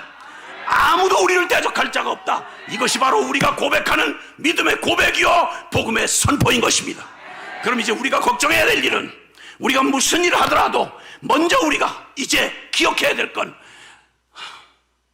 아브라함 링컨이 남북전쟁에 기가 막힌 노예 해방을 그걸 하겠다고 남북전쟁이 일어났을 때 계속 번번이 지고 있던 그의 전쟁에서 한 번의 승리를 갖고 오고는 한 장군이 찾아와서 링컨에게 흥분된 말을 했습니다. 하나님이 우리 편이십니다. 이제 하나님이 우리 편이기 때문에 이겼다는 거예요. 링컨이 대답합니다. 아니요, 하나님이 우리 편이 되는 게 아니라 우리가 하나님의 편에 서는 것입니다. 할렐루야. 회개는 우리가 다급해진 이런 상황에 문제 해결 소원 성취해주러 주님이 문제 해결사로 등장하시는 게 아닙니다. 우리가 여호와께로 돌아가야 합니다. 돌아오려거든 여호와께로 돌아오라. 할렐루야. 여러분, 역사상 유일무이한 초권능적인 그 해방이라고 할 때, 모든 민족과 역사에는 해방이라는 주제가 어느 민족에 다 있지만 성경에 유일무이하게 하나님의 초월적인 권능, 하나님의 신적 권능으로 하나님의 믿음의 아브라함에게 약속한 약속을 따라 고대 제국이었던 애굽에서 하나님의 초자연적인 권능으로 그들 백성들을 하나도 양새끼 한 마리 잃어버리지 아니하고 몽땅 끄집어내어 약속의 땅 가나안으로 들어가도록 해방시켜준 역사야말로 그건 역사에 두 번 반복될 수 없는 전무후무한 역사였습니다. 네, 여러분, 이렇게 하나님의 권능과 은혜를 충만히 경험해서 어느 누구도, 어린아이부터 늙은이까지 어느 누구도 하나님 못 봤다, 나는 하나님 못 믿겠다, 이런 말을 할 수가 없도록 인류 역사에 선택받아 유일무이하게 살아계신 하나님을, 보이지 않는 영이신 하나님을 역사 속에 만지고 느끼고 경험할 수 있도록 축복을 경험한 게 바로 이스라엘이었습니다. 여러분, 근데 잘 아시잖아요. 이 이스라엘이 육적인 해방은 경험했는데 하나님의 언약대로 그들이 정치적이고 사회적이고 지정학적이고 모든 이유에서 그들은 진짜 주님의 권능과 은혜로 구출을 받았는데, 근데 육적 해방이 영적 해방까지 가져다 주지는 않았습니다. 역사에 가장 끔찍하게 그들이 실패한 게 바로 뭐냐면 히브리서 3장 13절 이하에 쭉 주님 말씀합니다. 너희가 그 출애굽을 하고 그 기적으로 구원받은 이스라엘 백성이 홍해바다를 건너는 것까지 다 눈뜨고 본 다음, 그 다음부터 작태를 벌인 40년 광야 생활은 인간 구원받아야 될 우리가 저 상황과 저 애굽에서 해방되는 육신적이고 정치적이고 그리고 사회적이고 구조적인 이런 것에서 해방받는 정도가 아니라 진짜 우리에게 필요한 해방이 무슨 해방인지를 알게 하시려고 주님의 주권과 권능과 은혜를 보여주셨습니다. 그리고 그 하나님만 믿으라는 겁니다. 간단한 얘기였습니다. 그 하나님이 살아 계시고 그분이 진리이신 하나님께서 우리에게 살 길을 주신 이 말씀을 따지고 분석하지 말고 네 본성을 거스려서 그 하나님의 말씀을 살 길인 줄 알고 순종만 하면 네가 영광을 보리라. 근데 여러분, 40년 내내 거기 20세 이상으로 남자 수만 계수한 게 60만이었습니다. 60만 명 제 발로 이 하나님의 열재앙을 보았고, 지 발로 홍해바다를, 이 어마어마한 비할 데가 없는 그 엄청난 홍해바다를 그냥 육지같이 말리시고 그 길을 내서 거기를 지가 직접 걸어간 놈 20세 이상으로 남자 숫자를 계수하니까 60만이었는데, 여러분, 광야 40년을 지나는 동안 내내 지겹도록, 출애굽기부터 시작해서 신명기에 이르기까지 내내 지겹도록 그들의 심령, 육신으로 해방을 받았는데 죄에 노예된 그들의 심령의 더러운 쓰레기가 그냥 원망과 불평과 불신으로 악다구니로 터져나오는데, 40년 내내 하나님의 약속의 땅을 눈앞에 두고도 거기 전부 믿지 않는 불신으로 하나님을 반역하다가 엎드려서 죽은 놈이 20세 이상으로 계수받은 약 60만 명 중에 딱 두 사람, 여호수아 갈렙만 오직 믿음으로 가나안 땅에 들어가고 나머지 전부 광야에서 엎드려 죽은 사건을 말하는 게 히브리서 3장 13절 이하입니다. 그때 그들의 완고한 마음, 그들의 완전히 굳은 마음, 그들의 완전히 믿지 않는 악심, 그 마음의 이 심령이 얼마나 무서운, 몸으로 노예로 있었던 그것보다 더 비참했던 건 우리가 죄의 노예로 무서운 사단에게 저주 아래 놓여서 내 심령이 얼마나 썩고 부패하고 하나님을 반역하는 죄의 노예였는지, 그러므로 우리에게 필요한 구원은, 진짜 구원은 무슨 구원인 거 아니? 진짜 해방은 무슨 해방인 거 아니? 우리가 죄로부터, 사단의 저 끔찍한 죄로부터 십자가의 복음을 통하여 죄된 나는 예수와 함께 죽고, 그리고 이제는 오직 부활하신 예수의 새 생명으로 살아가는 하늘의 진정한 새 백성이 되는 거. 할렐루야! 이게 진정한 자유다 이 말입니다. 이렇게 거듭난 사람만이 하늘의 법이 보이는 거예요. 법이 보이고 나면 그걸 그 법대로 살아가는 게 가장 안전하다는 걸 존재적으로 믿게 됩니다. 하나님 없는 아무리 화려한 이론, 명분, 이거 어떤 것도 하나님을 쏙 뺀 인권, 하나님을 쏙 뺀 자유, 하나님을 쏙 뺀 정의, 말도 안 되는 정신병입니다, 여러분. 하나님을 떠난 정의란 있을 수 없습니다. 성 어거스틴은 말하기를 우리는 자유라고 하는 찌그러진 모조품을 가지고 있었다. 인간이 추구하는 내 멋대로 살고 싶은 게 자유인 줄 알지만 no.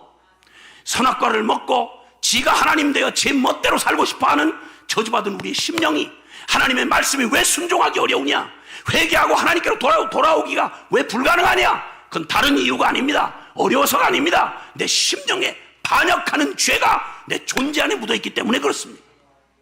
그럼 우리가 살 길을 찾으려면, 여호와께로 돌아가려면 다른 길은 없습니다. 십자가의 죽음과 부활의 생명을 100% 믿는 것 외에 다른 길은 없습니다, 여러분. 할렐루야. 우리의 싸움은 다른 데서 해결나지 않습니다. 그러므로 진정한 해방이 뭐냐? 여러분, 같은 이스라엘의 초대 왕이었으면서 뚜렷하게 대조되는 사울과 다윗은 여러분 하나님의 부르심을 받아 세움받을 것 똑같습니다. 그리고 종교 행위를 다 똑같이 제사를 드렸습니다. 똑같이 왕이 되었습니다. 똑같이 하나님의 축복과 권능을 경험했습니다.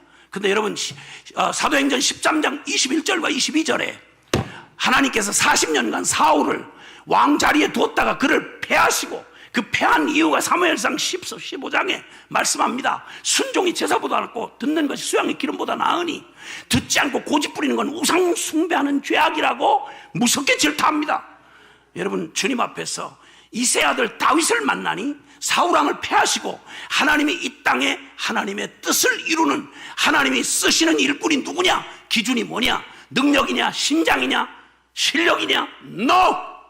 하나님이 찾는 사람은 누군가 하니 내가 이세 아들 다윗을 만나니 내 마음에 합한 자다. 할렐루야. 여러분, 주님을 안다는 말은 주님의 그 마음을 생명으로 같이 공유하는 것입니다, 여러분. 아멘. 고린도전서 2장 16절은 말합니다. 누가 주의 마음을 알아서 주를 가리켰느냐? 그러나 우리가 그리스도의 마음을 가졌느니라. 여러분, 하나님 없는 인생의 심령 안에서 무슨 좋은 명분의 용어를 다 개념을 끄집어내도 절대 그게 선을 이룰 수가 없습니다. 인간에게서 나올 수 있는 게 없습니다, 여러분. 로마서 3장 10절 이하에 기록된 바 의인은 없나니 하나도 없다. 혹시나 선을 행하는가 있는가 보려고 아무리 찾아도, 눈을 불시고 찾아도 다 한 가지로 치우쳐 무익하게 되고 선을 행하는 자가 없으니 하나도 없도다. 맞습니다. 복음은 이 사실을 말합니다. 교회는 양보 없이 이 세상과 모든 인류를 향해, 죄인들을 향해서 타협없이 외쳐야 합니다. 예수님의 천국 복음의 첫 일성은 마가복음 1장에 말한 대로 회개하라, 천국이 가까웠느니라. 회개 없는 천국은 전혀 양립할 수 없습니다. 회개란 눈물 짜고 가슴을 치는 후회가 아닙니다, 여러분. 여호와께로 돌아가는 것입니다. 할렐루야. 나는 그대로 두고 내 문제 좀 해결하고 도움이 하나님을 조금 잠깐 빌려다 쓰는 이런 따위의 종교 행위가 아닙니다, 여러분. 주님이 우리를 초대한 건 십자가의 초대는 더도 덜도 없이 정확하게 예수 십자가의 죽음, 내 이름 펴달고 내가 되어 죽은 예수의 죽음을 내가 주인 되어 살아왔던 나의 죽음으로 전부로 받아들이고, 아멘. 그리고 이제는 주님은 문제 해결사, 도우미가 아니라, 일부분이 아니라 주님은 나의 새 생명이 되어 내 안에 오셔서 이제는 내가 사는 것 아니요 내 안에 그리스도가 사는 것이다.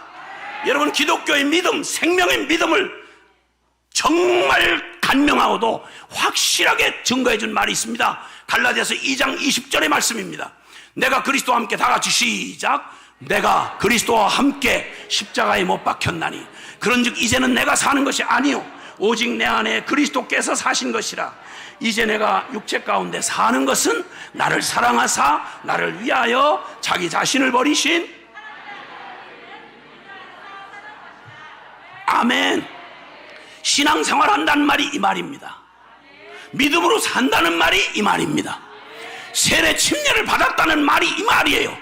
로마서 6장 3절 4절에 너희가 세례를 받았는데, 침례를 받았는데 무슨 의미로 받았냐? 너희가 예수와 합하여 세례를 받은 우리는 그의 죽으심과 합하여 세례받은 줄 알지 못하느냐? 그러므로 우리가 그의 죽으심과 합하여 세례를 받음으로 그와 함께 장사되었나니 이는 아버지의 영광으로 말미암아 그리스도를 죽은 자 가운데 살리신 것 같이 우리로 또한 새 생명 가운데 행하게 하려 함이라. 그래서 예수 믿고 거듭난 사람을 새 피조물이라고 말하는 걸 주저하지 않습니다. 나의 예수님 이전과 예수님 이후 내 삶은 똑같을 수가 없는 것입니다. 그래서 하늘의 새 백성이라고 말하는 것입니다. 할렐루야. 아멘. 아멘. 아멘. 참된 회개란 다시 한번 말하지만 자책이나 책임 전가나 상황의 전환이나 상황 돌파가 아니고요, 진정한 회개가 일어나야 될 것은 다른 거 아닙니다. 역대하 7장 14절에도 계속 언급된 말씀이지만 먼저 강사님들이 계속 언급한 말씀인데 다시 한번 읽어볼까요? 시작. 내 이름으로 일컫는 내 백성이 그들의 악한 길에서 떠나 스스로 낮추고 기도하여 내 얼굴을 찾으면 내가 하늘에서 듣고 그들의 죄를 사하고 그들의 땅을 고칠지라. 아멘. 우린 지금 가능성이 보이지 않습니다. 이미 기울어진 운동장이라서요, 모든 각계가 다 이미 기울어져 있습니다. 아무리 법치국가라고 하지만 법을 가지고 가봤자 입맛대로 다 해버리니까 법을 저렇게도 하는구나 하는 걸 요즘에 새로 깨닫습니다. 우리같이 이런 소시민은 뭐 그런 전문적인 거 모르지 않습니까? 근데 아무리 해봤자 그냥 상식으로 봐도 아닌데 완전히 사상이 다른 사람들이 딱 쥐고 틀고 잡고 앉아 있으면 그 해보나 마나요. 그냥 장난하듯이 그냥 권력 휘둘러 버리는 거예요. 애들한테 절대 교육이 중립적이고 절대적인 진리를 가르쳐야 할 교육 현장에 웬 선생님들이 이게 정치 맛을 봤어? 여러분, 다른 직종이 타락하는 건 그래도 어쩔 수 없다고 받아들일 수 있지만 한 인간의 삶에 내내 영향을 미치는 게 교사입니다. 교사가 타락하면요, 그 받을 벌이 얼마나 큰지 아세요? 너 선생 된다라 많이 선생되지 말아라. 왜냐하면 받을 심판이 크기 때문이다. 두려운 줄 아시길 바랍니다.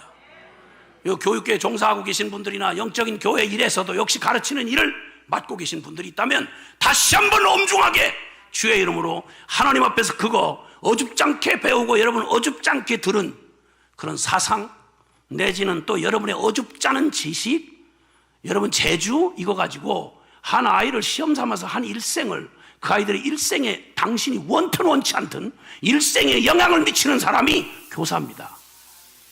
나중에 받을 심판 반드시 피해갈 수 없습니다.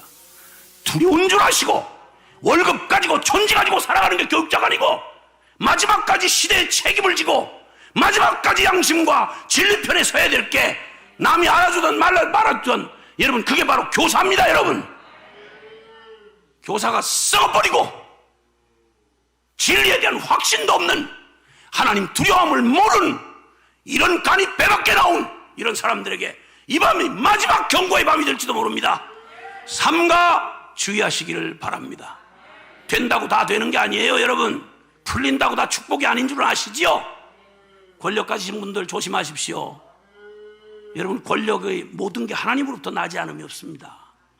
천하의 어떤 인간도 하나님의 손 아래서 벗어날 자는 없습니다.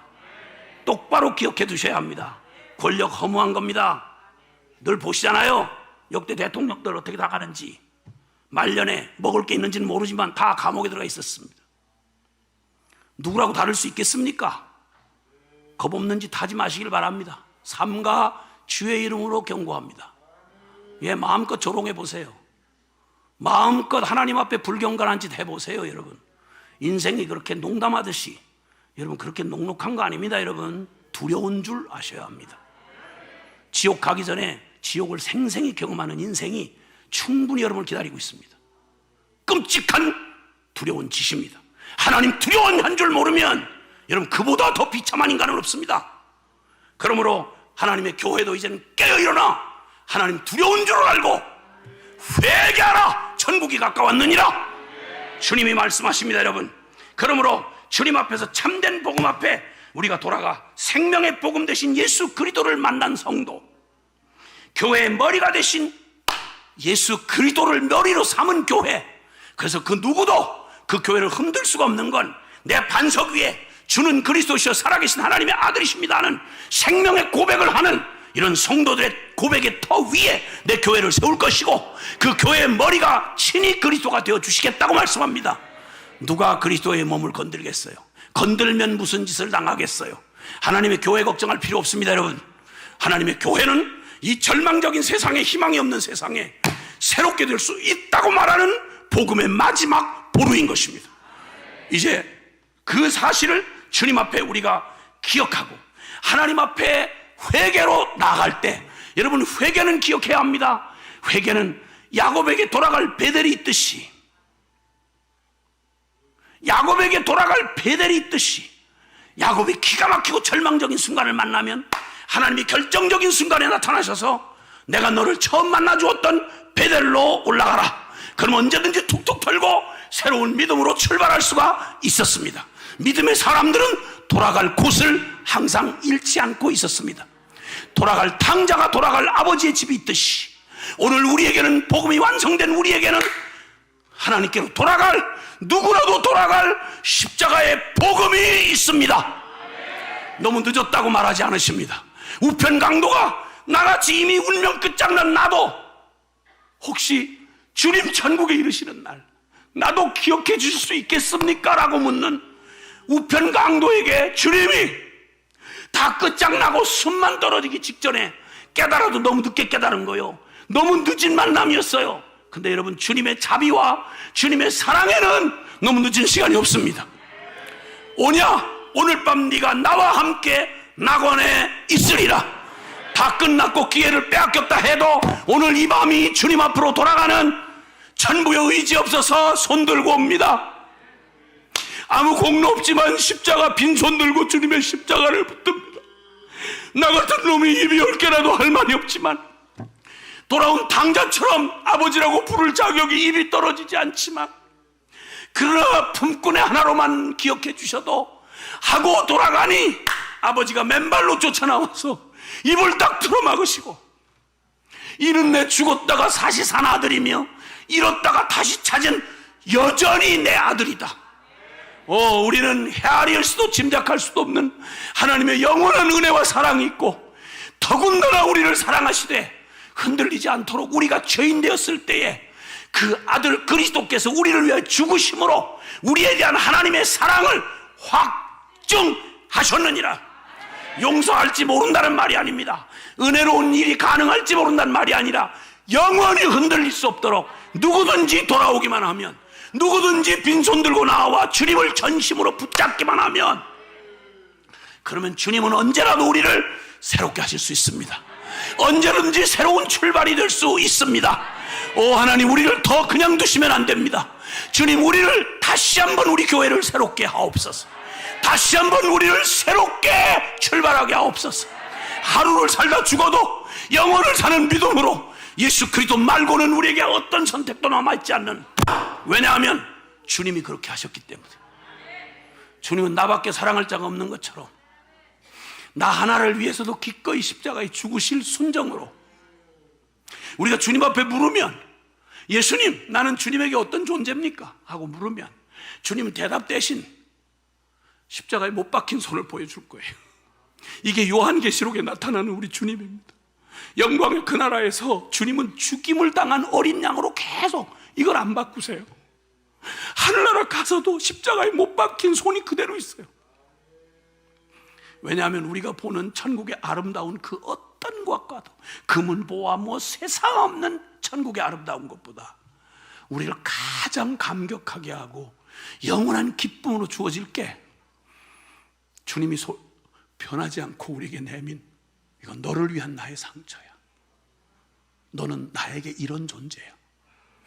생명을 다 내어줄 만큼 주님이 나에게 순애보의 사랑을 하셨다면, 여러분, 이 쓰레기 같은 한 푼의 가치도 없는 나 같은 인생, 나도 내가 사랑할 수 없어서 포기했던 나를 사랑하다 표현이 모자라 미쳐서 당신의 생명을 내가 죄인 되었을 때에, 고쳤을 때가 아니고 앞으로 잘하겠다는 다짐이 있는 때가 아니라 주님 반역하고 떠나가던 그때 하나님의 변하지 않는 영원한 마음을 확정하셔서 나 하나를 위해서, 나를 위해 십자가에 못 박힌 그 손으로 나에게 내미시면서 넌 나 예수에게 있어서 순번을 매길 수 있는 그런 존재가 아니고 순위를 매길 수 없는 넌 나의 전부야. 내 생명 전부를 내준 게 바로 너야. 여러분, 이거면 충분하지 않습니까? 그 앞에, 주님 앞에 드릴 것 중에 뭘 드리면 거기에 합당한 대답이 되겠어요? 뭐 주님 때문에 선교하시느라고 고생 좀 하셨습니까? 주님 믿는데 당하는 고난이 계속 겹치고 어렵습니까? 주님 믿는 것 때문에 손해를 많이 보셨습니까? 기회를 좀 뺏기셨나요? 아무도 잘 알아주시지 않나요? 여러분, 그 얘기를, 주님이 내미시는 이 고백 앞에서 여러분 그 얘기를 얘기거리라고 내놓으시겠어요? 그때 주님의 우리에게 대한 물음이 다시 우리에게 들립니다. 사랑하는 아들아, 사랑하는 내 딸아, 그러면 내가 너에게 묻자 이제. 그럼 나 예수는 너에게 누구냐? 여러분, 예수님은 여러분에게 누구였습니까? 세상과 나는 간 곳 없고 구속 한 줄만 보인다던, 영죽을 나를 구원해 주셨다던 그 구원의 복음이 믿어지던, 울며 불며 주님 말고 다른 아무것도 다 필요 없다고 그 첫사랑의 고백을 하고 여러분 믿음의 걸음을 떼던 그날의 그 사랑과 그 고백은 지금도 여전하십니까? 사랑하는 장로님, 묻고 싶습니다. 장로님, 그 사랑의 감격이 사라진 건 언제가 마지막입니까? 찬송을 부르다 목이 메서 더 부를 수 없었던 감동을 겪어본 게 언제가 마지막입니까? 권사님, 기도하다가 목이 메서 더 말을 못하고 뭘 구하다가 그냥 다 의미가 없어져서 그냥 주님이면 충분해요, 나 주님 사랑해요, 정말 더 말할 게 없어요. 그래서 통곡으로 서러워서 울던 울음이 감격으로 울음으로 변하던 그런 경험은 언제가 마지막이셨습니까? 한국교회는 적어도 제가 주님을 만나던 그때만 해도 70년대만 해도요, 감격 있고 통곡이 있었어요. 그래서 고단한 인생길에 휴가는 무슨 얼어 죽을 휴가입니까? 주님의 성전 짓는데 이 별것 아닌 과부의 엽젖두리 같은 그렇게 어렵게 모은 전세금 있으면 그 빼다가 헌금하는 게 보통 집사의 헌신 그 정도였습니다. 장로님, 우리의 그 귀한 장로님들의 간증 말로 다 할 수 없습니다. 주의 종들은 항상 목사님은 다른 거 바래. 목사가 어디 월급 계산해요? 휴가를 따져요? 주의 종 맞습니까?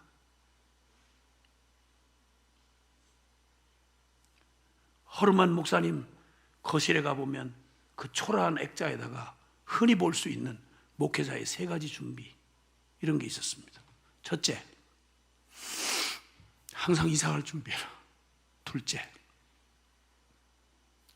죽을 준비해라. 셋째, 설교할 준비해라. 이게 목회자의 3가지 준비라고 제가 가본 그 초라하게 어렵게 목회하는 목회자의 거실에 훈장처럼 달려있는 고백들이었습니다. 주님 때문에 더 고생 못한 게 마음이 아팠고, 주님은 나를 위해서 피를 흘려주시고 그 순환과 모욕을 당했는데 나는 그렇게 못한 게 마음이 아프고, 조금만 힘들고 조금 뭐 하면 배부른 짓 하면서 뭐 대단히 희생한 것처럼 이런 생각을 가졌고 품었던 게 너무 부끄러운, 적어도 주의 종의 영성이라면 그 정도는 아니었겠어요? 이게 최소한의 영성이었어요. 어떤 목사님은 주님 앞에 거룩한 그릇 되겠다고 아예 고자가 되셨어요. 사모님하고 약속을 해서 수술해버렸어요. 어떤 분은 꿈에 본 예수님이 손잡고 걸어가던 꿈을 깼는데 너무너무 그걸 잊을 수가 없어서 손에다 장갑 끼고 다녔대요. 이 손 가지고 딴 거 안 만지려고. 뭐 그런 얘기들, 촌스럽지만 너무도 순박했던 주님을 향한 돈도 없고 화려한 예배당도 없고 대단한 신학 지식 없어서 적어도 주의 종은 자기 가족을 못 돌아봐도 사랑하는 성도들, 연탄가스에 죽는 성도들 없으려고 새벽기도 시간 전에 가난한 빈민촌 같은 성도들, 산동네 성도들 다 깨우고 다니는 어떤 목회자의 이야기. 집회를 하다가 아들이 죽었다는데 하나님 말씀 섬기는 목회자가 중간에 그 제쳐도 못 간다고 아들 죽음 소식을 듣고도 집회를 끝까지 참석하고 와서 남은 자식들에게 참 아픔을 주었던 아버지. 근데 어느 날 학교 갔다 오는데 그 아버지가 눈물 한 방울 안 보이던 아버지가 아이의 유품을 정리하다가 혼자서 아무도 없는 줄 알고 그 아이의 잃어버린 자식을 가슴에 유품을 안고 숨을 죽이면서 동공을 울래도 울 수가 없는 게 주의 종이었어요. 사모님 자식들, 목사 자식들 그렇게 고생시켜도 성도들이 갖다 주는 성미 그 뒤섞인 그거 그 밥해 먹으면서도 주님 앞에 쓰임 받는 게 고마워서 가던 우리 선배들의 그건 한때 가난한 때 그냥 보여준 그저 가난한 사람들의 행태였나요? 아니요.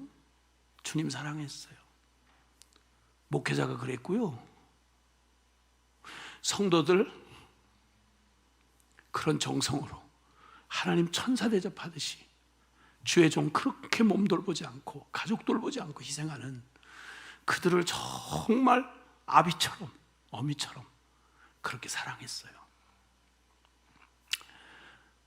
싫어요. 이렇게 화려하고 부유하고 기름졌는데 심령은 바싹 말라 비틀어지고 기름져서 벤질해진 이 파렴치한 배부른 교인 행세하는 사람들 보는 건 미안한데 참 역겨워요. 그게 저와 여러분 아니었어요? 무슨 회개를 할까요? 뭘 고치면 될까요? 아니요. 말씀을 맺어야 될 시간인 것 같은데 첫 번째는 열말 제쳐놓고요, 성령으로 거듭나지 않고는 절대 하나님 나라 볼 수도 없고요, 들어가는 건 그만둬야 돼요. 누구한테 하신 말씀인지 아세요? 유대인 중에 최고 유대인, 율법의 최고 선생, 요한복음 3장에 니고데모에게 한 말씀이에요. 내가 진실로 아멘 아멘 내게 이르노니 사람이 거듭나지 않고는 하나님 나라를 구경도 못한다. 유대인 중에 유대인이요, 바리새인 중에 바리새인이요, 사내들인 공회의원이요, 율법 최고의 선생이요, 율법의 의로 흠이 없는 사람이었어요. 그에게 주님이 너 눈물겨운 최선으로 들어갈 천국 없다. 너의 그 병든 죄된 자아의 죽음이 없이는, 진정한 세례 없이는, 넌 다시 태어남이 없이는 하늘나라 못 들어간다. 어떻게 그런 일이 있을 수 있겠습니까? 어머니 뱃속에 들어갔다 나오면 됩니까? 아니, 육으로 난 건 1000만 번을 다시 태어나도 육으로 난 건 육이요, 영으로 난 것이라 영이니 내가 내게 거듭나야 하겠다는 말을 기이 여기지 말라. 여러분, 이 말씀의 끝에 나온 말이 그 유명한 요한복음 3장 16절이에요. 어떻게 거듭납니까? 라고 물었을 때 그 이야기의 결론, 성령이 무슨 일을 하게 하시는 거 아니? 예수 그리스도가 우리로서는 안 되는 이 끔찍한 아담의 저주를 받았던 허물과 죄로 영이 죽어 하나님의 반역하는 죄의 노예였던 우리는 고쳐 개선할 수 있는 게 아니라 완전히 십자가의 죽음에 넘겨져야 하는 것입니다. 여러분, 나 죽어야 예수 사는 것입니다. 할렐루야, 아멘. 예수와 함께 죽고, 이건 로마서 6장 6절 7절의 말입니다. 우리가 알거니와 우리 옛사람이 예수와 함께 십자가에 못 박혔나니 이는 죄의 몸이 죽어 다시는 우리가 죄에게 종노하지 아니하려 함이니 7절 죽은 자가 죄에서 벗어나 의롭다 하심을 얻었음이니라. 아멘입니까? 믿는 건 뭘 믿는다는 말인 거 아니? 나 아무리 선해 보이고 아무리 최선을 보이고 아무리 혈통이 아브라함 직계 자손이라 해도 미안하고 죄송하지만 그 육으로 난 건 육일 뿐입니다. 여러분, 기독교의 가문이 우리를 구원해 줄 수 없습니다. 신학 지식이 우리를 구원해 줄 수 없습니다. 그 결론, 진리의 결론인 이 복음 앞에 여러분 언제 부딪혀서 예수 죽음이 내 죽음이 되신 적 있습니까? 난 소망 없구나. 난 진짜 죄인이구나. 나에게서 나올 게 아무것도 없구나. 여러분, 자아의 죽음을 인정하고 예수 죽음이 곧 나의 죽음으로 받아들여지던 여러분 자신에 대한 완전한 절망, 그래서 모든 것 다 아무것도 하나님 앞에 설 수 있는 의가 될 수 없다는 걸 철저하게 받아들이고, 여러분, 나 죽고 이 주님 그리스도의 십자가의 죽음이 나의 죽음으로 받아들이는 때는 혹시 있으셨습니까? 죽지 않고 부활은 없습니다, 여러분. 그거 다 알아요. 기독교 교리인데요, 구원의 교리인데요. 땡. 아니요. 그 다음에 사는 걸 보면 그걸 믿었는지 안 믿었는지 길게 설명할 필요가 없어요. 아는 어떤 목사님께서 이민 목회를 하시는 분이 한번 한국에 나왔다가 저에게 전해준 얘기였습니다. 충격이었습니다. 교민교회 중에서 아주 이름난, 알려진 그 교민 사회에 교육 사업을 하고 계시던 한 장로님의 장례식에 관한 얘기였습니다. 다들 다른 목회자들이 부러워해요. 교회 사랑하고 봉사 많이 하고 실력 있고, 저런 장로님하고 목회 좀 해봤으면 좋겠다. 모든 목회자의 부러움을 사는 바로 그런 장로님이었습니다. 근데 어느 날 인생이 다 그런데 그분도 아무래도 때가 된지라 아무 건강하게 잘 지내시던 분인데 갑자기 별 생각 없이 진단을 받았다가 길어야 3개월밖에 안 되는 시한부 선고를 받았습니다. 근데 워낙 건강했고 칭찬을 받고 좋은 일을 많이 하시던 분이라, 인정받던 분이라 절대, 너무도 분명한 사실인데, 언젠가 죽음은 우리 앞에 있다는 게 정해놓은 사실인데, 그리고 나의 삶과 죽음이 주님 손에 있다는 걸 너무도 명확하게 알고 있는데도 너무 안전하니까 깨끗하게 잊어버리고 있었어요. 그랬다 갑자기 그 선고를 받으니까 없는 일 당한 것처럼 충격이 컸습니다. 물론 이해할 수 있습니다. 사람이니까요. 근데 문제는 거기서 멈추지 않았다는 것입니다. 그냥 교인들이 그냥 막 줄을 교대로 막 계속 예배 드려 갔습니다. 처음에는 너무 어려워서 그러는가 했는데 예배를 드리러 가도 눈도 안 떠요. 너무너무 낙심이 되고 그냥 너무 이러니까 완전히 영적으로 팍 가라앉아가지고 찬송도 안 부르고 아멘도 안 하고, 이게 한 주가 지나고 두 주가 지나고 계속 가는데도 보여주는 그 장로님의 행태는, 이게 그냥 사람 한번 충격받았다는 말하고는 하나님 없는 사람처럼 이러니까 너무 안타까웠습니다. 젊은 목회자가 부모님 같은 분이지만 도저히 양심상 영혼을 책임지고 있는 목회자라고 불안한 거예요. 그러다가 시간이 막 이렇게 하는데 이 자꾸 마음이 그렇게 되니까 정세가 점점 급속하게 어려워졌습니다. 이건 아무래도 안 되겠다. 그래서 어렵지만 작심을 하고 가서 물었습니다. 장로님, 찬송 부르시죠? 하나님이 장로님 사랑하시는 거 믿으시죠? 장로님 좋은 일 많이 하시고 교회 많이 섬기셨지만 그걸로 구원받지 못한다는 것도 아시죠? 대답 한마디도 안 하는 거예요. 오직 믿음으로만 구원받는다는 거 아시죠? 한마디도 대답 안 하는 거예요. 그리고 비참한 마음으로 돌아왔다가 다음 날 아주 작심을 하고, 그리고는 이제 절연 하나 있더라도 이 마지막 이래가지고는 안 되니까 작심을 하고 와서 물었습니다. 마지막 날, 장로님, 예수님 믿으셔야 합니다. 예수님 믿지 않고는 주님의 공로 아니고는 천국 못 갑니다. 예수님 믿으시지요? 이랬더니 그렇게 아무리 그래도 눈도 안 뜨고 대답도 안 하고 그러던 장로님이 갑자기 너무 막 완강하게 몰아붙이는 목사님 앞에 눈을 벌떡 상체를 일으키면서 눈을 번쩍 부릅뜨더니 예수고 뭐고 귀찮소! 예수고 뭐고 귀찮소! 그리고 그대로 나가 떨어졌는데 그 길로 운명을 했습니다. 너무 알려진 분이라서 거기 원래 모임을 목회자들이 모이는데 장례식 얘기를 전해주려니까 그 목회자가 너무너무 낙심이 돼가지고 제가 무슨 목회를 했는지 모르겠습니다. 눈물을 보이면서 그 얘기를 하는데 전부 민망하고 남의 얘기 같이 들리질 않으니까 그냥 그렇게 하고 나서 그 이후로 목회자 모임을 못 모이고 있다고 민망해서 그러다 내가 나왔노라고. 여러분, 이런 충격적인 일 말입니다. 예수 믿는 건 여러분 그냥 정신통일 아닙니다. 종교 중에 하나가 아닙니다, 여러분. 기독교는 종교가 아니라 생명입니다, 여러분. 그러므로 다른 어떤 회개보다 저는 지금까지 20여 년 넘도록 회개를 외치고 복음 전한다고 외치면서 깜짝 놀랐습니다. 어떻게 이럴 수가 있나? 다 열심히 믿는 사람인 줄 알았어. 그냥 기도만 회복되면 되는 줄 알았어요. 신학 공부를 하고 열심히 훈련하고 봉사하면 되는 줄 알았어요. 나중에 정면을 정말 부딪히다 보니까 그저 공동생활하면서 사람을 날마다 부딪히고 그 사람을 어떻게 하면 바꾸나 하고 이거 가지고 홀똘히 그렇게 하고 섬기다가 깜짝 놀라고 아연실색하지 않을 수가 없었습니다. 지금 우리가 당한 일은 결코 낯설지 않습니다. 우리의 영적 상태를 그대로 보여주는 겁니다. 다른 회복보다 진짜 통절한 마음으로 정말 마지막 심정으로 외치는 건 여러분, 우리 십자가의 복음으로 돌아가야 합니다. 아멘이십니까? 나 스스로 위안하지 마시고 정직하게 난 하나님 만난 사람인가? 이 십자가의 복음은 나에게 실제가 됐나? 이걸 물으셔야 된다 이 말입니다. 아멘. 아멘.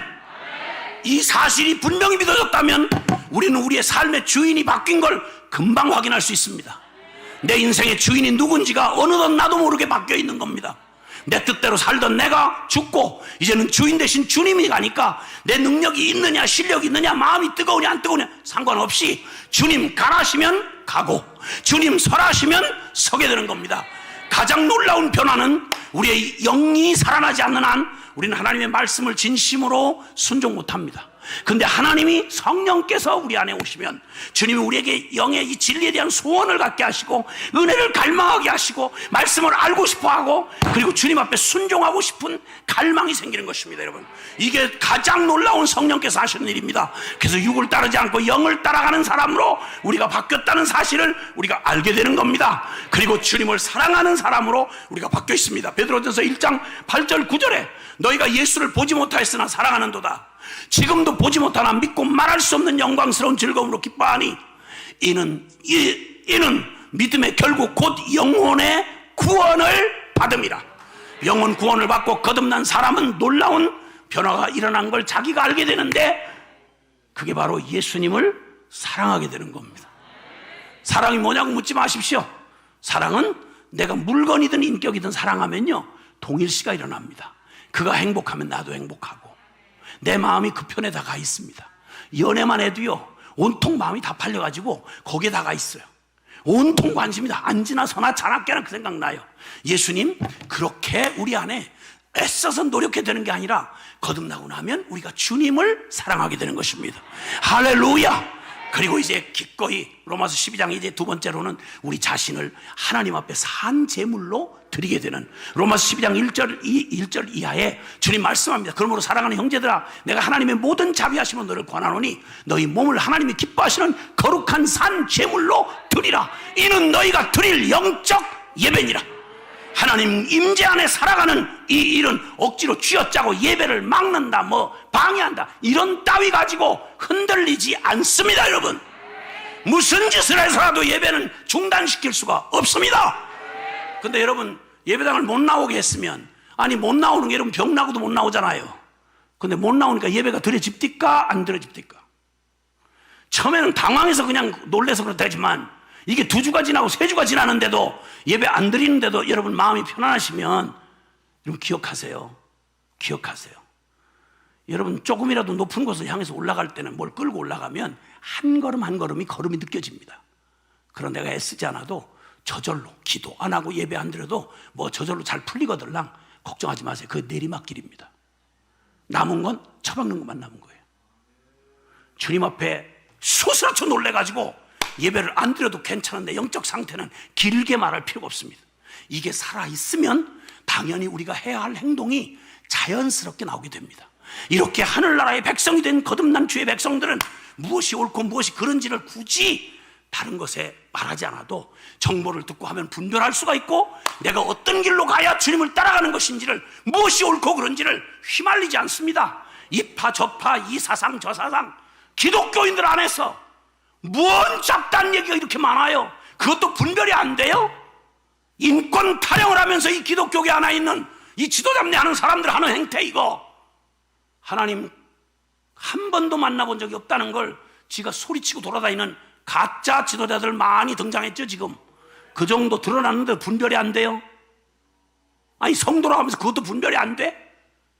아니 성경을 어떻게 했길래 그게 분별이 안 되냐고. 예배를 방해하는데 이 내 편이니 네 편이니 우리 고향이니 뭐하니. 여러분 이거 가지고 헷갈릴 이유가 있겠어요? 여러분 하나님 두려워하지 않는 것보다 더 오만한 거 없고요, 하나님 뺀 정의보다 더 무서운 게 없는 거예요. 여러분 기억해야 합니다. 하나님 살아 계십니다. 그리고 우리 희망이 있습니다. 우리 새롭게 될 수 있습니다. 하나님 안에 이 따위 문제는 문제가 아닙니다. 여러분 우리만 살아나면 됩니다. 하나님이 역사하시면 됩니다. 그리고 주님이 문을 열어야 열려지는 거고 주님이 닫으면 열 자가 없습니다. 다윗의 역사의 열쇠를 가지고 계신 이는 우리 주 예수 그리스도이십니다. 할렐루야.